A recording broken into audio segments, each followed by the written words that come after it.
नमस्कार दोस्तों, रवि गुप्ता क्लासेस के ऑनलाइन प्लेटफॉर्म में आप सभी का स्वागत है। हम लोगों ने पढ़ा था कि धारा के अनुकूल दिशा की चाल P प्लस एस, धारा के प्रतिकूल दिशा की चाल P माइनस एस, और उसमें कभी P निकालना रहता था और कभी S। आज धारणाओं का आगे का क्वेश्चन देख रहे हैं जो काफ़ी अच्छे अच्छे क्वेश्चन हैं। तो ये जो आज पढ़ रहे हैं ये एडवांस लेवल के क्वेश्चन हैं। अभी तक जो पढ़े थे वो कहीं ना कहीं सभी से बन जाते हैं। तो इस प्रश्न को देखिएगा। इस प्रश्न में एक नाविक की शांत जल में चाल 7.5 किलोमीटर। तो शांत जल में चाल मतलब P दिया हुआ है। धारा की चाल 2.5 किलोमीटर। 2.5 किलोमीटर किसकी चाल? धारा की, मतलब एस भी दिया हुआ है। मतलब ये एक ऐसा प्रश्न है जिसमें P भी दिया है और S भी दिया है। मतलब P और S को निकालने वाला काम हमारा खत्म, वो हमको पहले से दिया हुआ है। अब आगे लिखता है नदी के अनुदिश, मतलब नदी के साथ A से B तक जाता है, जाने और वापस आने में 12 घंटे का समय लगता है। चालें दी हैं, समय दिया है। चाल दी है, समय दिया है, क्या चीज़ छूट गया? दूरी। क्या छूट गया? दूरी। तो यहाँ पर हमें इस बार नए प्रश्न के रूप में क्या मिल रहा है? दूरी ज्ञात करना। तो यहाँ पर एक वर्ड है, ये 12 घंटे का समय। ठीक है, P हमारे पास है, S हमारे पास है। ये 12 घंटे का समय है, जाने का समय और आने का समय। और निकालना क्या है? दूरी। तो जब बकायदे बोलता है जाने का समय प्लस आने का समय, दोनों मिलाकर कितने घंटे हो जाते हैं? तो लिखता है 12 घंटे। तो अगर मैं बेसिक सूत्र की बात करूं तो समय बराबर सूत्र होता है दूरी बटे चाल। अब मैं यहां डायरेक्ट लिखूंगा, जब जाएगा तो चाल होगी P प्लस एस। जाने का समय, समय बराबर सूत्र होता है दूरी बटे चाल। तो जब वो जाएगा तो अनुदिश P प्लस एस होगा। जब उसी दूरी को वो वापस आएगा तो दूरी वही रहेगी लेकिन चाल बदल जाएगी। तो चाल विपरीत दिशा होगी, P माइनस एस बराबर 12। तो जाते समय चाल क्या होगी? P plus S. वापसी करेगा तो दिशा क्या हो जाएगी? विपरीत। तो उस समय चाल क्या हो जाएगी? P minus S. जाने और आने का समय बराबर 12 घंटे। तो ये 12 घंटे क्या है? कुल समय जाने प्लस आने का समय बराबर सूत्र दूरी बटे चाल, दूरी बटे चाल। हमें दूरी नहीं दी है, आप प्लस डायरेक्ट कर लेंगे। दूरी नहीं दी है तो x, P प्लस एस मतलब 7.5 और 2.5 को जोड़ेंगे तो होगा 10। फिर वही दूरी 7.5 है, उसको करेंगे तो 5 बराबर 12। आगे एलसीएम लेना पड़ेगा। तो एलसीएम कितना बनेगा आपका? आप देखिएगा जल्दी से। 10 और 5 का एलसीएम बनेगा 10। ये होगा x, ये होगा 2x बराबर 12। डायरेक्ट 3x बराबर 12 गुणे 10, x बराबर 12 गुणे 10 बटे 3। काटिए। काट पीट के अंतिम रूप से हमें x बराबर प्राप्त होगा 40 किलोमीटर। तो A से B की दूरी जाते समय x और आते समय भी x, तो A से B की दूरी पूरा कैलकुलेट करने पे उत्तर कितना आएगा? 40 किलोमीटर।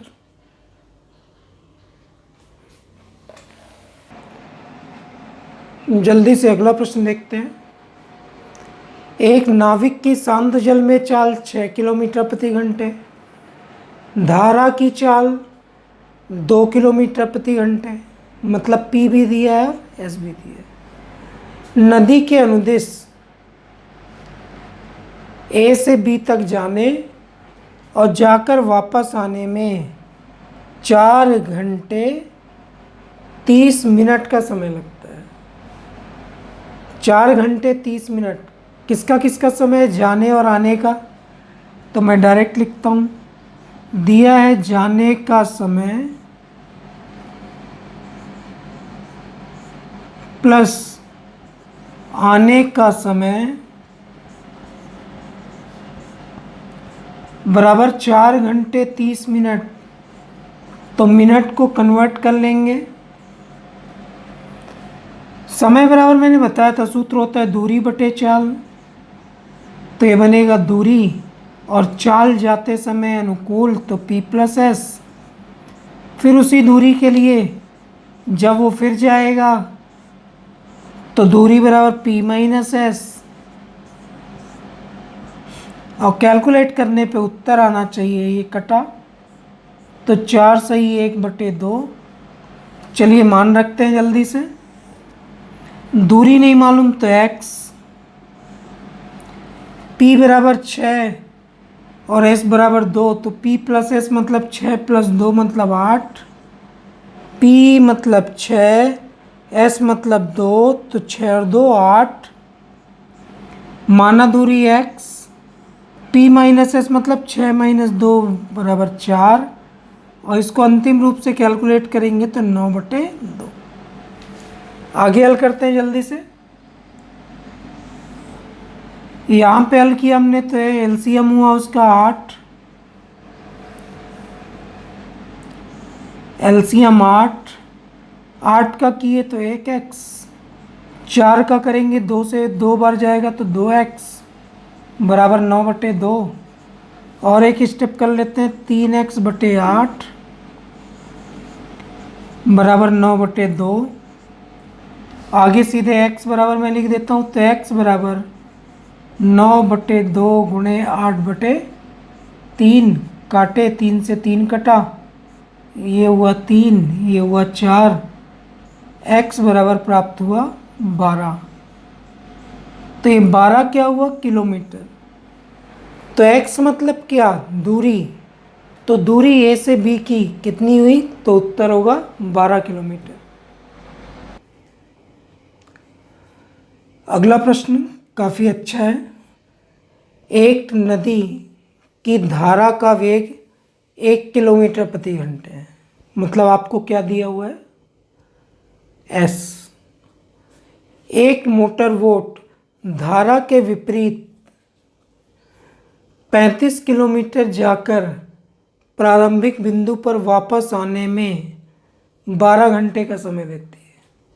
मतलब जाती है और जाकर वापस आती है तो कितने घंटे लग जाते हैं, 12। शांत जल में मोटर बोट की चाल क्या होगी, तो ये जो 12 घंटे समय है ये क्या समय है, जाना और जाके वापस आना। तो पहले जाती किस दिशा में लिखा है, विपरीत दिशा में जाती है, तो यहाँ पे जो डिटेल है इसको लिख लेते हैं। जाने का समय प्लस आने का समय बराबर कितने घंटे, 12। 12 घंटे समय दिया जाने और हमने पढ़ा है समय बराबर सूत्र होता है दूरी बटे चाल। तो पहले विपरीत दिशा में जाती है, तो पहले विपरीत मतलब p माइनस एस, फिर सूत्र होता है दूरी बटे चाल, तो फिर वापस आएगा तो p प्लस एस बराबर 12।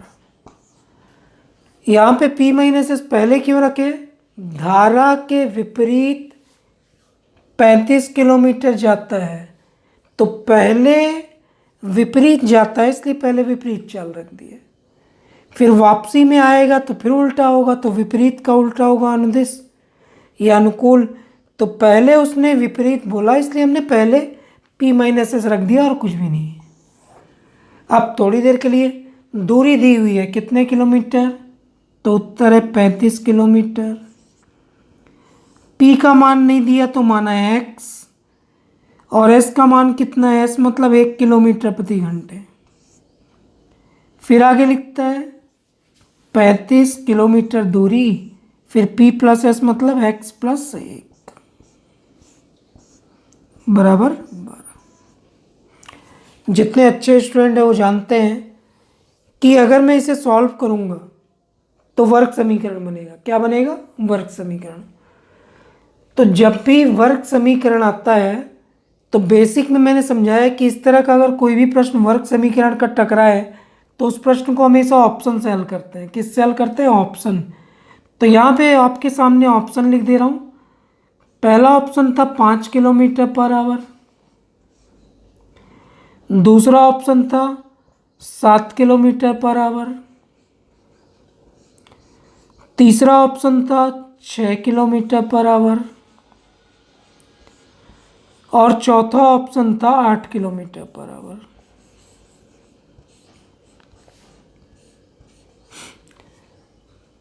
किसी भी प्रश्न में जब वर्ग समीकरण की स्थिति बनती है, मतलब यहाँ पे मैं एलसीएम लूँगा तो हल करने पे एक्स स्क्वायर वगैरह बनेगा, तो उस वर्ग समीकरण को हल करना काफ़ी टाइम लग जाता है।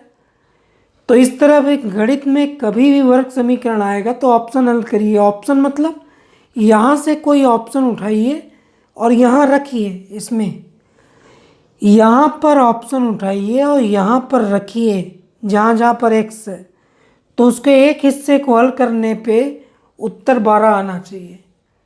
इधर को हल किए तो उत्तर उधर कितना है, 12।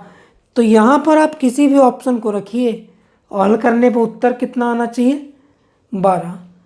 तो कॉमन है, सबसे पहले 35 को देख लेते हैं। तो 35 किससे कटता है, तो 7 से, तो शायद ऑप्शन 7 हो सकता है। रख के देख लेते हैं। तो यहाँ पे 7 रखेंगे। मैं पहले ऑप्शन रख के हल करना सिखा रहा हूँ। तो 35,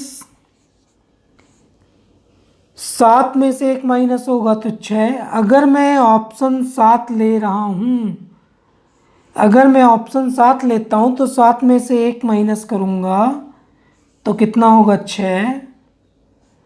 फिर 7 में 1 जोड़ूंगा तो कितना होगा, 8। क्या इसे हल करने में 12 आता है, तो नहीं, कट नहीं रहा, इसलिए उत्तर 12 नहीं आएगा। मतलब हमारा जो आंसर 7 ले रहे थे वो सेट नहीं हुआ, मतलब वो गलत हो गया। अब दूसरा आंसर ले लेते हैं। x की जगह अगर हम 6 रखते हैं तो क्या उत्तर 12 आता है, तो रख के देखते हैं। 35, x की जगह 6, तो 6 माइनस 1 रखूंगा तो कितना होगा, 5। फिर 35, फिर x की जगह 6 रखूंगा, 6 और 1 7, और ये मैंने काटा तो ये पूरा कट गया। ये कट के कितना हुआ, 7 पना 35, और ये कट के कितना हुआ, 5। टोटल उत्तर क्या आया, 12। किस ऑप्शन को रखने से समीकरण पूरा हल हो जा रहा है, तो अगर मैं 6 रखूं तो यहाँ 6 माइनस 1 35/5, फिर यहाँ 6 प्लस 1 35/7, काटा मैंने तो 7 और 5 जुड़ के कितना आ गया, 12। तो किस ऑप्शन को रखने से उत्तर 12 प्राप्त होता है, तो आंसर 6 किलोमीटर पर आवर होगा।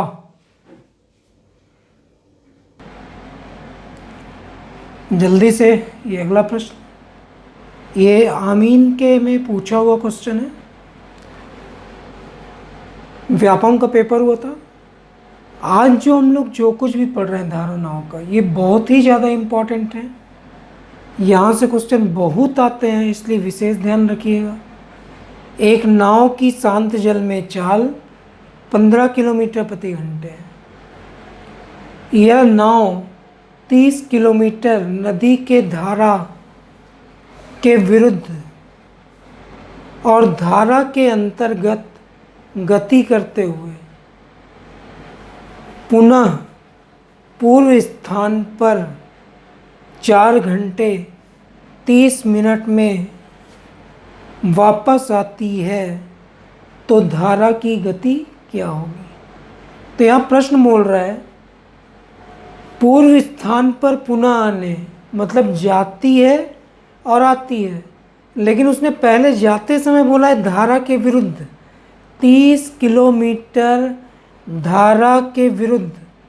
तो पहले जाने का समय डायरेक्ट में लिखता हूँ ताकि स्टेप बच जाए। जाने का समय, समय बराबर सूत्र होता है दूरी और बटे चाल। तो पहले विरुद्ध जाती है तो P माइनस एस। जाने का समय, समय बराबर सूत्र होता है दूरी बटे चाल।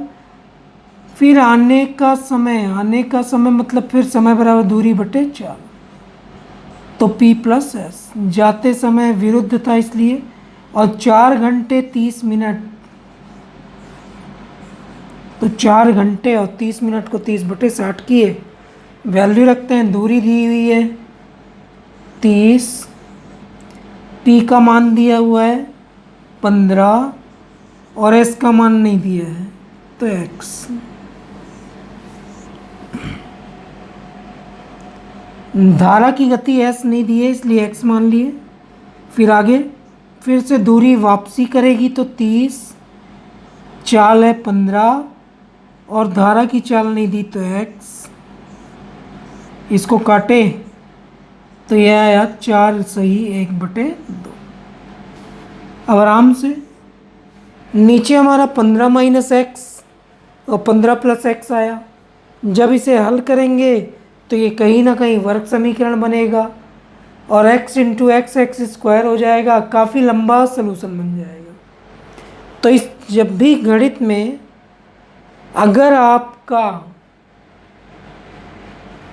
अगर गणित में वर्ग समीकरण बनता है तो उस प्रश्न को हमेशा ऑप्शन से ही करना चाहिए।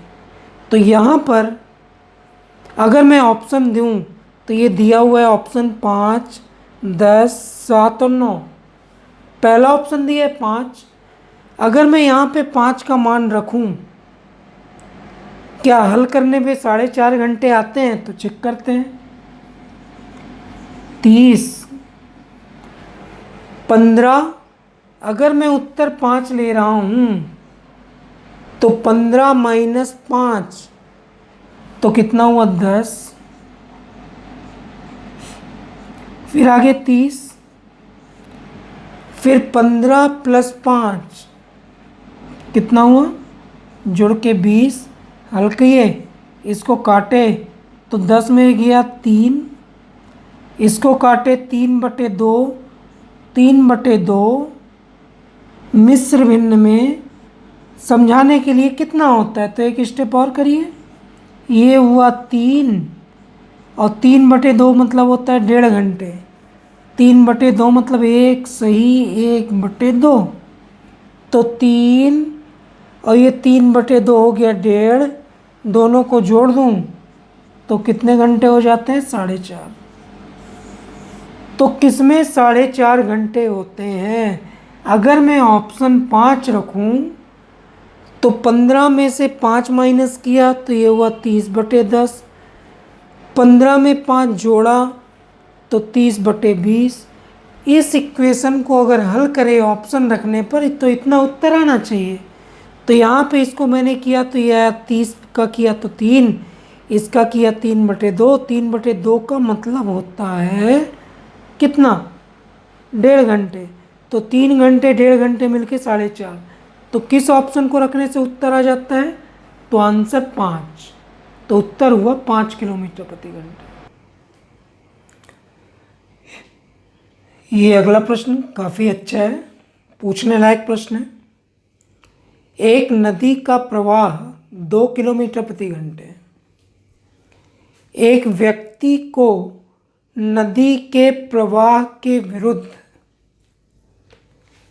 खेने में उसके प्रवाह के साथ खेने से, विरुद्ध खेना मतलब अपोजिट, प्रवाह के साथ खेला मतलब अनुदिश या अनुकूल, 2 गुना समय लगता है तो व्यक्ति की शांत जल में चाल क्या होगी?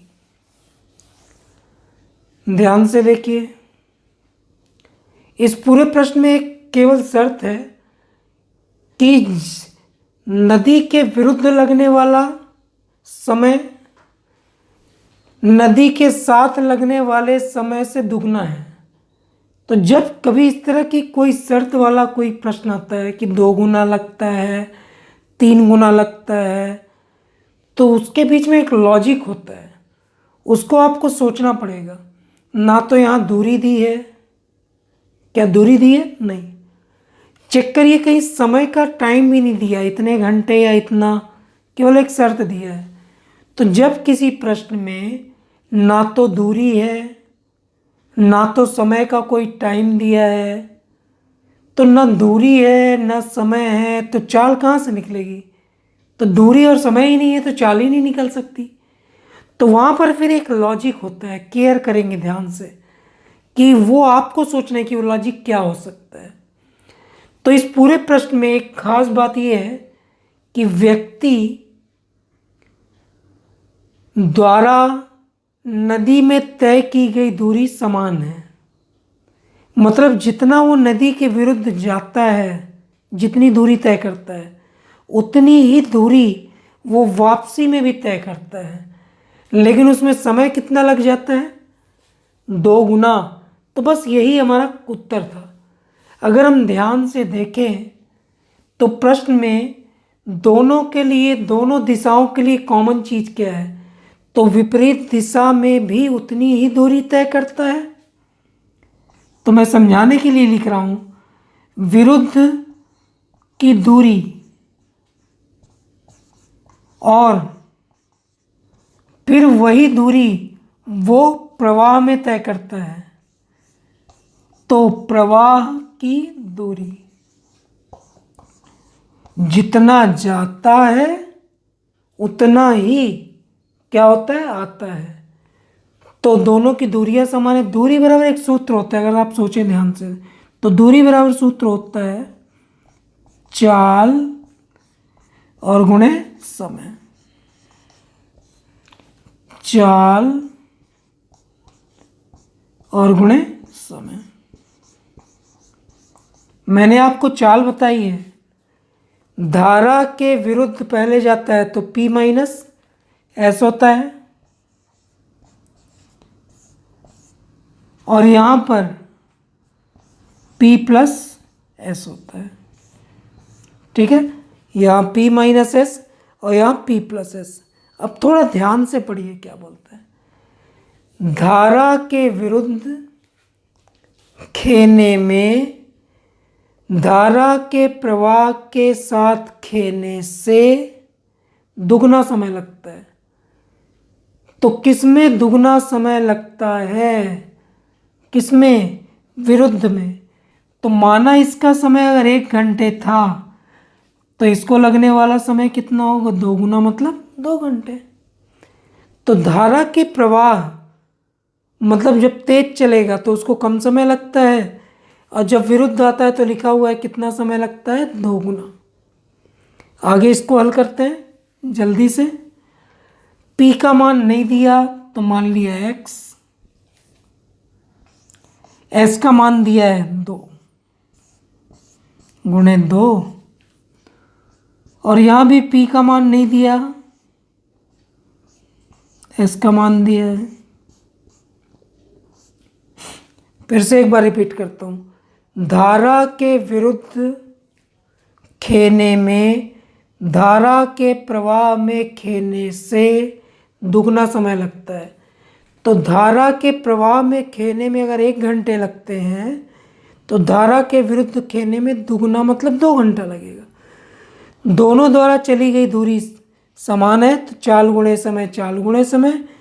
विरुद्ध चाल P प्लस S, अनुकूल चाल P माइनस S। कैलकुलेट किए, अब अंदर गुणा कर लीजिए आप, तो ये हुआ 2x माइनस 4। उसको कैलकुलेट किए तो ये हुआ x प्लस 2, और आगे हल किए तो x एक तरफ आएगा, 2x में से 1x जाएगा तो 1x, और ये 4 इधर जाके जुड़ जाएगा तो 4 2 6। तो यहाँ पर शांत जल में चाल क्या है? तो उत्तर 6 किलोमीटर पर आवर। वैसे ही एक अच्छा क्वेश्चन है। एक नाव धारा की दिशा में कुछ दूरी 1 घंटे में, कितनी दूरी? कुछ नहीं मालूम। धारा की विपरीत दिशा में यही दूरी, मतलब जो पहले चली वही, धारा की विपरीत दिशा में यही दूरी 1.5 घंटे में तय करती है। यदि धारा की चाल 3 किलोमीटर प्रति घंटे है तो शांत जल में नाव की चाल क्या होगी? यहाँ पर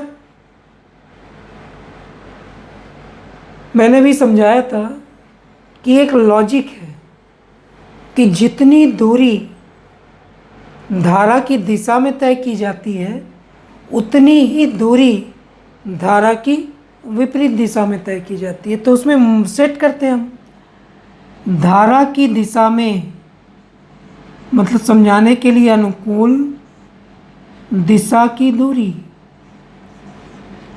बराबर प्रतिकूल दिशा की दूरी। ये लिखा है धारा की दिशा में कुछ दूरी, तो धारा की दिशा की दूरी मतलब अनुकूल, फिर ये लिखता है यही दूरी मतलब प्रतिकूल, दोनों बराबर हुआ। तो अनुकूल दूरी और प्रतिकूल दूरी दोनों बराबर हुई। दूरी का एक सूत्र होता है चाल गुणे समय, चाल गुणे समय। अनुकूल है धारा की दिशा में मतलब P + S, और समय कितने घंटे? 1। यहाँ पे प्रतिकूल मतलब P - S, और यहाँ समय कितने हैं? 1.5 घंटे। एक स्टेप और कर लीजिए अगर आपको लगता है तो। P का मान नहीं दिया है, हाँ नहीं दिया है, S का मान दिया है, तो यहाँ हुआ x + 3 गुणे 1, यहाँ हुआ x - 3 और गुणे, इसको कैलकुलेट किए तो 3/2। आगे हल करते हैं, 2 का गुणा यहाँ हो जाएगा तो x + 3 गुणे 2, और यहाँ x - 3 गुणे 3। जल्दी से हल करें, 2x + 6, यहाँ हल किए 3x - 9। अंतिम रूप से कैलकुलेट करने पे 3 में से 2x जाएगा, 3 में से 2x माइनस होगा तो उत्तर होगा 1x, और 9 और 6 जुड़ेगा 15। तो उत्तर शांत जल में नाव की चाल 15 किलोमीटर पर आवर होगी। ये काफ़ी अच्छा प्रश्न है, पहले आप इस प्रश्न को अच्छे से देख लीजिए। इस प्रश्न में कहीं कोई भी आंकड़ा नहीं है, केवल एक शर्त है। तो कभी भी जब प्रश्न आपके सामने आए और उसमें ऐसा रहे कि आंकड़े ना दिए हों या आपको बहुत दिक्कत हो रही है, तो ध्यान रखें वहाँ कोई ना कोई एक ऐसा लॉजिक होता है जो बराबर चिन्ह के साथ उसको जरूर सेट करता है। अगर हम उसको पकड़ना सीख गए तो चीज़ें बहुत आसान हो जाती हैं।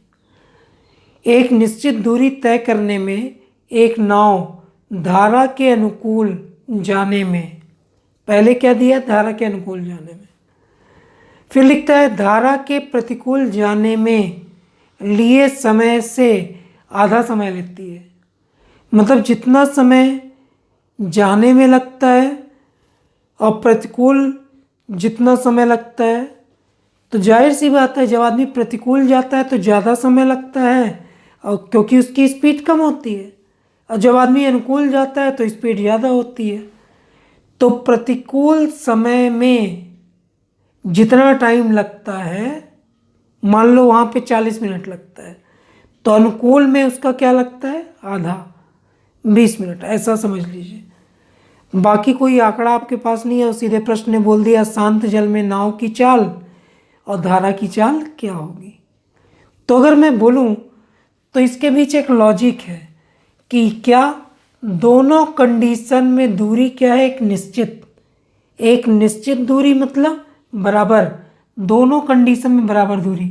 फिर वही मैं सेट करूंगा जल्दी से। अनुकूल दिशा की दूरी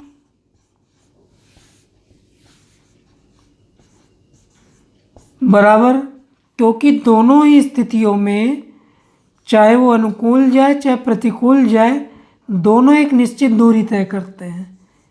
तो यहाँ समझाने के लिए मैंने लिख दिया अनुकूल की दूरी और प्रतिकूल की दूरी, दूरी बराबर सूत्र होता है चाल और गुणे समय। चाल और गुणे समय। अब जैसी शर्त उसने रखी उसको देख लीजिए। चाल मैंने बताई थी, अनुकूल दिशा की चाल होती है P प्लस एस, प्रतिकूल दिशा की चाल होती है P माइनस एस।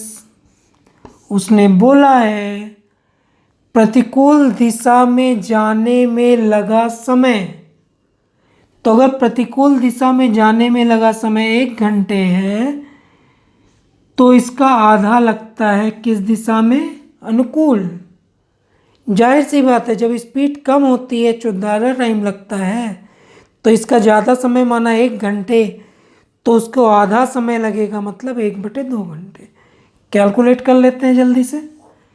तो ये बना P प्लस एस, उसका 2 उधर चला गया तो P माइनस एस इंटू 2, ये 2 इधर जाके गुणा हो गया। कैलकुलेट किए तो P प्लस एस और ये हुआ 2P minus 2S। S S को एक तरफ कर लीजिए, PP को एक तरफ कर लीजिए, तो 2P में से 1 P जाएगा, P में से P माइनस होगा तो 1P, और S में से S इधर माइनस जाके प्लस हो जाएगा तो ये बनेगा 3S। तो P/S, क्योंकि उसने रेशियो बोला है तो ये हुआ 3:1। तो P, उसने बोला अनुपात बताइए, शांत जल में तो P धारा का वेग मतलब S हमने ट्रांसफ़र किया तो 3/1, तो शांत जल में और धारा के वेग का अनुपात 3:1 होगा। यह भी एसएससी का काफ़ी अच्छा क्वेश्चन है। एक नाव किसी दूरी को धारा की विपरीत दिशा में 8 घंटे 48 मिनट में तय करती है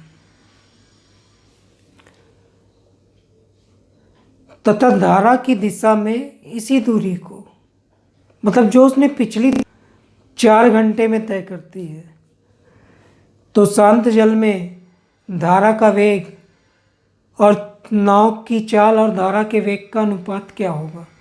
मैंने अभी समझाया कि इस प्रश्न में दूरी नहीं दी है। क्या नहीं है, ये दूरी, डायरेक्शन 2 दिए हैं लेकिन दूरी नहीं दी है। लेकिन एक कंडीशन उसने रख दी है कि दोनों की दूरियां क्या हैं, बराबर, क्योंकि पहले कुछ दूरी और फिर बाद की कुछ दूरी। तो मैं डायरेक्ट लिख दे रहा हूँ। पहले उसने बोला विपरीत, तो विपरीत की दूरी, फिर उसने बोला धारा की दिशा में, धारा की दिशा में मतलब अनुकूल की दूरी।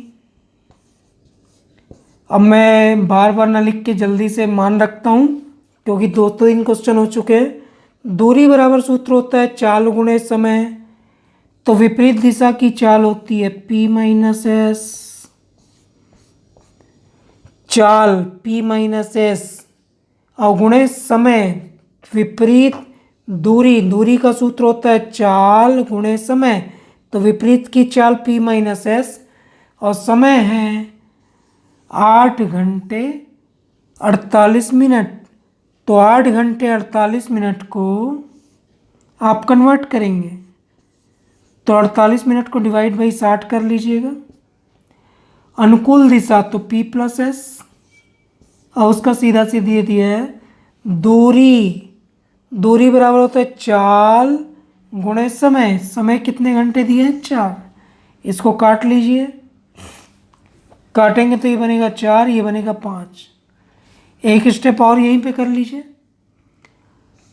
p माइनस एस, इसको हल करेंगे तो ये बनेगा 8 सही 4/5, और ये p प्लस एस और गुणे 4। और आगे करते हैं, ये बन गया p माइनस एस, 8 पंचे 40 और 44, 44/5, और ये बन गया p प्लस एस और गुणे 4। p, चलिए ये 5 गुणा है, इधर से भाग है, इधर जाके गुणा हो जाएगा, डायरेक्ट करते हैं। 44p, 44 गुणे p, 44s, ये 44s, ये 5 4 हो जाएगा 20, तो अब डायरेक्ट इधर करते हैं। 20p, 4 पंचे 20 और 20s, pp को एक तरफ, 44 में से 20p माइनस होगा, 44p में से 20p माइनस होगा तो बचेगा 24p। ये s माइनस का इधर जाके प्लस होगा, 44 इधर जाके प्लस होगा तो 44 और 20 होता है 64 s, तो p अपॉन s कैलकुलेट करेंगे 64/24, काटिए। एक स्टेप और करते हैं, तो p अपॉन s मतलब p रेशियो s बराबर काटे तो 8 8 64, 8 दिया 24। तो अंतिम रूप से शांत जल में वेग 8 और धारा का वेग 3, तो अनुपात बनेगा 8:3। आज हमने धारा नाव के जो भी प्रश्न देखे आज, वो काफ़ी एडवांस लेवल के प्रश्न हैं और आजकल ऐसे ही प्रश्न पूछे जाते हैं। तो इस बात का थोड़ा ध्यान रखें कि अगर कहीं कोई शर्त है तो उसमें ज़रूर कोई ना कोई चीज़ लॉजिक क्या होगा, बराबर। और जब बराबर को आप सेट करना कभी भी सीख जाएंगे तो ये केवल धारा ना हो, किसी भी प्रश्न की बात हो तो आपसे वो चीज़ें बनने लगेंगी। तो धारा नाव का जो भी हमने आज पैटर्न पढ़ा, आज की क्लास कुछ ज़्यादा इम्पॉर्टेंट थी। हाँ, चीज़ें बेसिक मैंने बताई हैं क्योंकि यही प्रश्न जब व्यापम में आता है तो इतना हमारे पास टाइम होता है कि इसको लेकर के बेसिक ही बताना चाहिए, क्योंकि यहाँ पर अगर हमने जरा सी लापरवाही की तो उत्तर गलत ही होते हैं। तो हर समय बिल्कुल बहुत फास्ट ट्रिक नहीं, जहाँ पे जो प्रश्न जितने कम समय में सावधानी से बन सकता है मैं उसकी ट्रिक बता रहा हूँ, और जहाँ मुझे लगता है कि वहाँ कैलकुलेशन करना चाहिए वहाँ बाकायदे मैं आपको पूरा कैलकुलेट करके बता रहा हूँ, क्योंकि लेवल बहुत हाई है, बहुत ज़्यादा। और चेक करिएगा, चाल समय दूरी के अंतर्गत धारा नाव का प्रश्न पीएससी प्री में एक ना एक रहता ही है और व्यापम में भी एक ना एक क्वेश्चन रहते हैं और इसके काफ़ी अच्छे अच्छे प्रश्न आते हैं। इसलिए आप विशेष तौर पे जो आज हमने पढ़ा उसको विशेष ध्यान रखेंगे, ठीक है।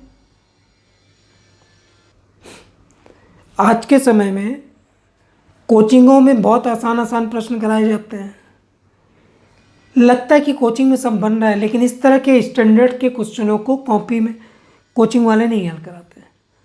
तो ध्यान रखिए, जो पहले हमने पढ़ा वो बहुत आसान था, वो सबके लिए आसान है, ठीक है। तो आप ज़्यादा से ज़्यादा व्यापम के क्वेश्चन की प्रैक्टिस करिए और एसएससी लेवल के क्वेश्चन की प्रैक्टिस करिए। अगर आप एसएससी लेवल के क्वेश्चनों को बना लेते हैं मतलब आपसे व्यापम का हर क्वेश्चन बनेगा। तो हमारी प्राथमिकता छोटे लेवल की तैयारी की नहीं होनी चाहिए, क्योंकि हमें एक पोस्ट पाना है, ठीक है। कई लोग बोलते हैं बेसिक से पढ़ाते हैं तो ज़्यादा समझ में आता है, तो क्या ज़िंदगी भर आप बेसिक ही पढ़ेंगे, है ना। ये एडवांस लेवल के क्वेश्चन है लेकिन मैंने इसको बेसिक ही बताया है, ठीक। कारण ये है क्योंकि आजकल हायर लेवल के क्वेश्चन आते हैं और बाकी कोचिंग में मैंने बोला ना, अगर आपको ये फीलिंग आ रही है कि यार मेरे से तो आसान आसान क्वेश्चन बन जा रहा है, तो ठीक है, अगर आपको लगता है कि आसान क्वेश्चन बनते हैं तो आप पेपर व्यापम का उठाइए और एसएससी का, उसको हल करके बताइए। कोचिंग के नोट्स को तो कोई भी व्यक्ति हल कर लेता है, ठीक है, इसलिए कोचिंग के नोट्स के दायरे से बाहर निकलिए। और विशेष तौर पे अगर आर एस अग्रवाल की किताब आप बना लिए तो मैं बोलूँगा कि आपका सिलेक्शन तय है।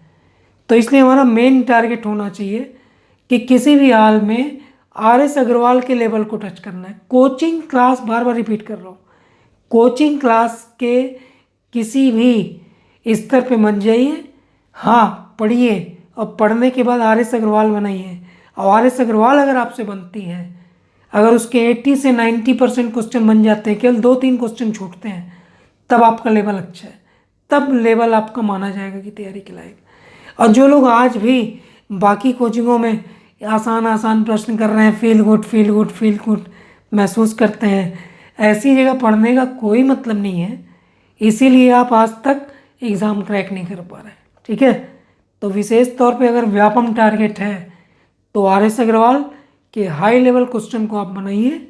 हाँ, मैं अगर आपको पढ़ा रहा हूँ तो आर एस अग्रवाल के 80 से 90%, 80% से 90% क्वेश्चन मैं आपको यहाँ हल कराऊंगा। बाकी जो 10% बचेगा वो आपको खुद से मेहनत करनी है। लेकिन अगर कोई शख्स 80 से 90% आर एस अग्रवाल बना लिया, मतलब उसका व्यापम में सिलेक्शन निश्चित है, मैं लिख के दे रहा हूँ। और मेरे यहाँ ऐसी तैयारी कराई जाती है जहाँ पे आप आर एस अग्रवाल खोलें तो 80 से 90% क्वेश्चन आपसे बन जाए। इक्का दुक्का, भाई 80% या 90% का मतलब क्या है? अगर आपके पास 50 क्वेश्चन हैं और उस 50 क्वेश्चन में आर एस अग्रवाल के अगर आप 40 से 45 क्वेश्चन बना रहे हैं तो वो आपके लिए, आपकी तैयारी बहुत अच्छी कराई जा रही है। लेकिन आप देख लो, कोचिंग के आप 80% क्वेश्चन बना लेते हो कोचिंग के नोट्स का, लेकिन आर एस अग्रवाल नहीं बना पाते। तो हमको तैयारी स्टैंडर्ड की किसकी करनी है? आर एस अग्रवाल लेवल पे। और मैं सब आपको आर एस अग्रवाल से लेकर के एसएससी में जो मेंस लेवल के क्वेश्चन आते हैं वो खोज खोज के ला के हल करा रहा हूँ। तो आप बिल्कुल मेंटली प्रिपेयर रहिए। यहाँ जो तैयारी करवाई जा रही है वो काफ़ी एडवांस लेवल की है। हाँ, बस फ़र्क ये है कि आपको उसको रोज़ रोज़ प्रैक्टिस करनी है, क्योंकि बिना अभ्यास के कोई चीज़ नहीं हो सकती, ठीक है। तो आप सभी जो भी आपको वीडियो या क्लासेस दी जा रही है उसका लेवल अच्छा है, लेकिन वो लेवल आपके पास कॉपियों में मत पड़ा रहे, आप उसकी खूब प्रैक्टिस करिए। अब बार बार बोल रहा हूँ कि इसको पढ़ने के बाद आर एस अग्रवाल निकालिए, उसको बनाइए। अगर आर एस अग्रवाल बन रही है मतलब आपका लेवल, मैंने बोला, अच्छा है, ठीक है। मेरा मकसद है कि आपको किसी भी हाल में एक पोस्ट दिलवाना है, वो भी 6 महीने के अंदर। तो लगातार मेरे साथ जुड़े रहिए, मैं आपको उस स्तर की तैयारी करवाऊँगा।